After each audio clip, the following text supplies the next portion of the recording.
ሕሙማንን ይፈውሱ ዘንድ ርኩሳን መናፍስትን ከሰው ላይ ያስወጡ ዘንድ ስልጣንን ሰጣቸው ይላል። ኡኩም ሰጥቶነ ከጀሪ ፈይሰን ሀፉረ ሀማ ነመራ ከጀሪ ባሱ ደንዳን በርቶ ተሳፍ አንጓው ከሲንኬኔጀ ለየትኛውም ካህን ይሄ ስልጣን ተሰጥቶታል። ሕሙማን መፈወስ፣ ርኩሳን መናፍስትን ከሰው ላይ ማውጣት ብሎ ሙትን እስከ ማንሳት ማለት ነው። ሀገነ መሉ የለቃዙ አንዶነ ከሲትኬነ መንጀ በታች ከገጠሩ ካለው እስከ ላይ እስከ ቅዱስ ፓትርያርኩ ድረስ ያለው ስልጣነ ክህነት ተመሳሳይ ነው፣ የተለያየ አይደለም።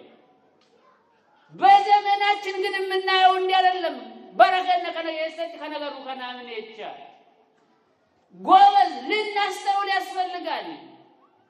ምናልባት ነገሮችን የምናይበት የምንመዝንበት የተሳሳተ እንዳይሆን ከርኩሳን መናፍስት ጋር በተያያዘ በዘመናችን የምናየው ከአጥማቂያን ጋር የተያያዘ በዘመናችን የምንሰማው የምናየው ነገር ክርስቲያን አስተምሮ ይወጣል።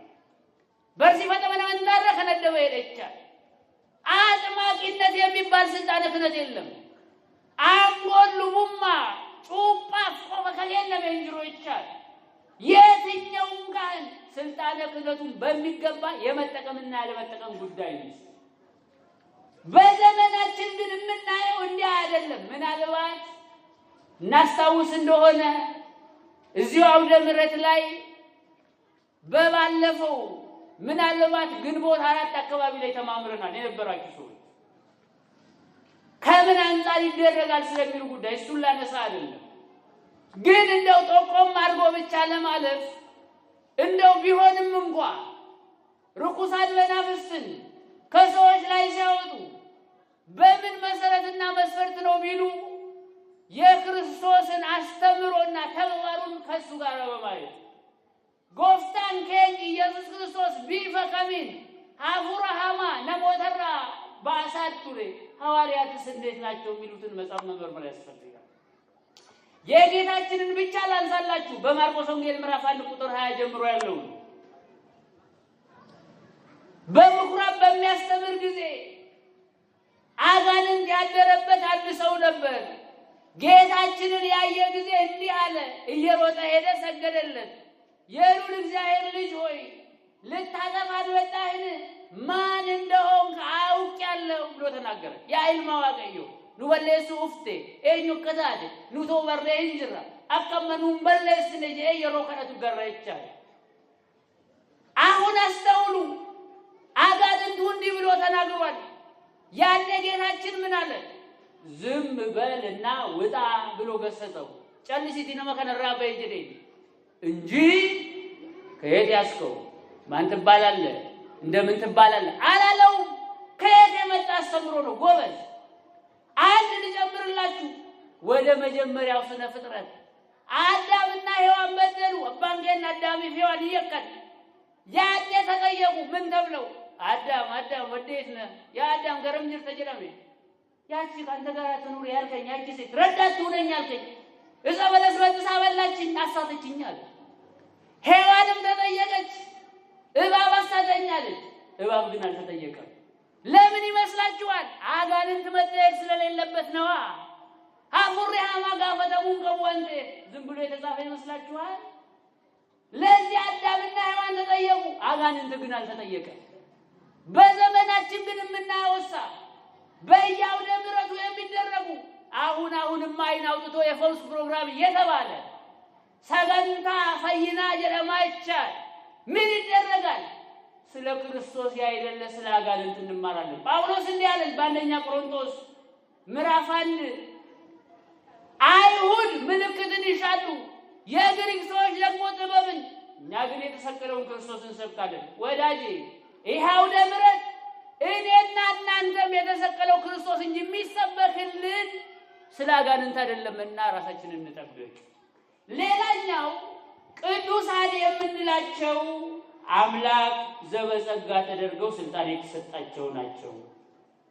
ብዙ ማለት ይቻላል። በአጠቃላይ ቅዱስ ጳውሎስ ለሚድኑትም ለሚሞቱትም እኛ የክርስቶስ መዓዛዎች ነን ወሬን ፈየኒፊስ ወሬን ፈይኔፊስ ኑቲ ኡርጋ ክርስቶስና እኛ ወንጌሉን እንደሚሸቅጡ አይደለንም። እርሳ እኛ የምናደርገው የእግዚአብሔርን ቃል ቀላቅለው እንደሚሸቅጡ እንደ ብዙዎች አይደለም። በቅንነት ከእግዚአብሔር ዘንድ ተላከ በእግዚአብሔር ፊት በክርስቶስ እንናገራለን። ወልድ ዋሕድ ብለን ከሦስቱ አካላት አንዱ የሆነ ክርስቶስ ለድነት ዓለም በሥጋ ማርያም የተገለጠ የሰውን ልጅ ለማዳን የመጣ ያዳነን ወደ ቀደመ ክብሩ ወደ ቀደመ ክብራችን የመለሰን እሱም ወደ ሰማይ ያረገ በአባቱ ቀኝ የተቀመጠ ብለን እንሰብካለን። እንዲህ ብለን በመስበካችን ግን የክርስቶስ መዓዛዎች ነን አለ። ምእመናን ሆይ እኛ የክርስቶስ መዓዛ የሆኑ ክርስቶስን የምናውቅባቸው የምናይባቸው በቃል ኪዳናቸው የምንጠቀማቸው ስማቸውን ጠርተን የማናፍርባቸው ብዙ ቃል ኪዳን ያላቸው ቅዱሳን ያሉ የብዙ ቅዱሳን ልጆች ነን። የነሱ መዓዛ ክርስቶስን የሚያሳይ ነው።